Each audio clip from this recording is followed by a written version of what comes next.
A lo largo de lo que llevamos de curso, hemos visto que los resultados de mediciones o cálculos numéricos se expresan mediante valores en una escala adecuada de unidades de referencia que denominamos patrón. La temperatura, la masa o el tiempo son solo ejemplos de magnitudes en física cuyas propiedades se expresan mediante una cantidad numérica acompañada de su correspondiente unidad. Dichas magnitudes reciben en física el nombre de cantidades escalares. En el video de hoy introduciremos otro tipo de cantidad física a la que es necesario añadirle alguna propiedad direccional para poder caracterizarla como vectores. Así que vamos con la intro y volvemos con el video. En el mundo de la física, muchas situaciones requieren el uso de vectores para describir algún fenómeno en estudio. Así, para llegar a su destino, por ejemplo, el piloto de un avión necesita conocer cantidades con propiedades direccionales como la posición del aeropuerto, la velocidad y dirección del viento, etc., lo cual le permite tomar las medidas necesarias para ajustar su rumbo. Lo mismo sucede con un bote que se desplaza por un río, o con la fuerza que se aplica sobre un objeto, lo cual, mediante el uso de vectores, permite obtener información necesaria para describir el movimiento. De esta forma, una cantidad vectorial se especifica completamente por un número acompañado de alguna unidad apropiada, así como de una dirección. En nuestras lecciones de cinemática, introducimos el concepto de desplazamiento unidimensional de un objeto en movimiento, cuestión que ahora podemos ampliar. Suponiendo que nuestro objeto se desplaza de un punto A otro punto B siguiendo una trayectoria arbitraria, su desplazamiento vendrá dado simplemente por la línea que une esos dos puntos, agregándose la punta de una flecha para especificar la dirección del desplazamiento. Es esta flecha lo que definimos como vector, herramienta que puede emplearse para una multiplicidad de situaciones físicas como ya hemos mencionado. La ubicación de estos puntos puede representarse con la ayuda de un plano, como hemos visto en videos anteriores, los cuales se conforman mediante algún sistema de coordenadas que sea acorde con la situación que queramos estudiar. En nuestro caso, ya hemos hablado del plano cartesiano, conformado por dos ejes ortogonales entre sí que denominamos abscisas y ordenadas, que frecuentemente se representan con las letras X y Y. De esta forma, la ubicación de un punto dentro de un plano puede representarse mediante vectores, utilizando una flecha que vaya desde el origen de nuestro sistema de coordenadas hasta el punto XY en cuestión. Sin embargo, la ventaja de los vectores frente a una coordenada XY es que el vector lo podemos desplazar libremente por nuestro plano, siempre y cuando conservemos invariante la longitud y dirección de la flecha que utilizamos para representarlo. Es esta una propiedad importantísima de los vectores, cuya practicidad veremos más adelante, pero que desde ya nos indica que podemos tener una cantidad infinita de flechas que representen a un mismo vector, o dicho de otra manera, dos o más vectores son equivalentes si su magnitud, es decir, el tamaño de la flecha, es la misma, y sus líneas son paralelas entre sí, conservando la misma dirección de las flechas. Un vector se representa mediante letras que llevan encima una notación especial para indicar su propiedad vectorial. Así, podemos representar la velocidad de un objeto mediante la especificación de sus coordenadas rectangulares v sub x y v sub y, o de manera gráfica mediante una v con una flecha encima. Pero comencemos con la posición de un objeto que se encuentra en la coordenada xy. Su vector podemos representarlo analíticamente mediante sus coordenadas rectangulares o especificando su longitud y ángulo con el eje x positivo, cuestión que llamamos coordenadas polares. Así, de la intersección entre las líneas que unen al vector descrito con sus respectivas proyecciones sobre los ejes de coordenadas, se forma un triángulo rectángulo que nos permite determinar la magnitud del vector, es decir, su módulo, y el ángulo que forma con respecto al eje x positivo.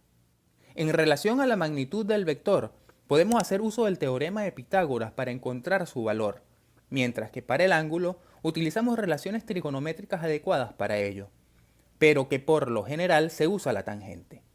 Recuerda, conocidas las coordenadas rectangulares de un vector, es posible describirlo en función de sus coordenadas polares y viceversa, utilizando un poco de geometría para ello.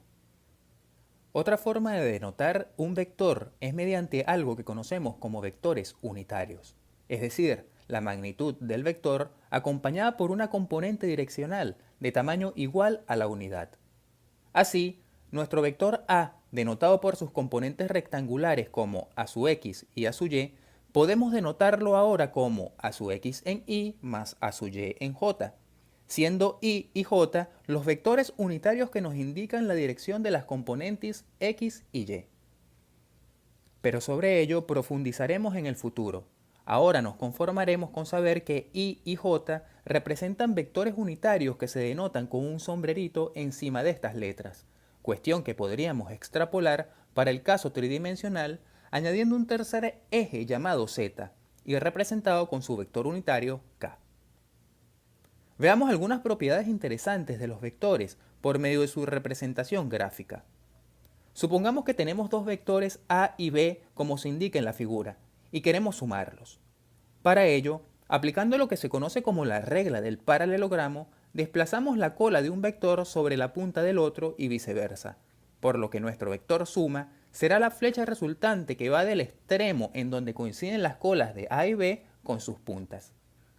Con la práctica tendrás la destreza para adicionar vectores gráficamente sin necesidad de completar el paralelogramo, puesto que solo es necesario desplazar la cola de un vector sobre la punta del otro hasta completar un triángulo con el vector resultante. De esta forma, es posible sumar más de dos vectores de manera rápida, sin necesidad de adicionar dos vectores primero y su resultado adicionarlo con un tercero y cuarto, hasta completar la operación matemática requerida.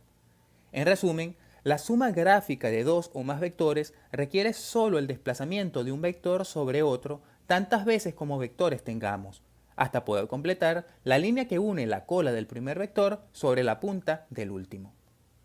Supongamos que tenemos una hormiga que camina sobre un papel milimetrado, desplazándose 3 centímetros en dirección este y luego 2 centímetros al norte. Siguiendo la metodología descrita para sumar vectores, el desplazamiento resultante será la suma de los desplazamientos parciales, es decir, la unión de un vector sobre otro como lo indican las flechas. Fíjate que la hormiga pudo haberse desplazado primero 2 centímetros al norte y luego 3 centímetros al este, lo que conllevaría al mismo vector resultante. Esto permite darnos cuenta que nuestros vectores cumplen con la propiedad conmutativa de la suma. Para la sustracción gráfica de dos vectores sobre un plano, determinamos primero el inverso de un vector y se lo adicionamos al otro. El inverso de un vector b no es más que el mismo vector b, pero con dirección opuesta, es decir, un vector de la misma longitud, pero con la dirección de la flecha invertida. Este vector inverso de b no es más que el vector que adicionado a b da como resultado un vector nulo. De esta forma, ya sabemos cómo sustraer dos vectores, utilizando lo que sabemos de la suma y del inverso de un vector. Otra alternativa para sustraer dos vectores a menos b es trasladar la cola de uno sobre la del otro y unir sus puntas para formar un triángulo. Dicha unión nos dará el módulo del vector resultante, mientras que su dirección vendrá dada como la flecha que va desde la punta del segundo vector b hasta la del primero. Visto de otra manera, el vector resultante r vendría siendo el vector que le falta a b para convertirse en a. Recuerda, si a menos b es igual a r, entonces a es igual a r más b. Sumar y restar vectores de manera gráfica es muy útil para representaciones esquemáticas.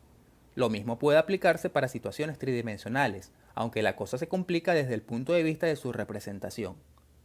Por otro lado, la precisión obtenida utilizando el modo gráfico para operar con vectores es limitada, por no hablar de su practicidad para resolver situaciones rápidas.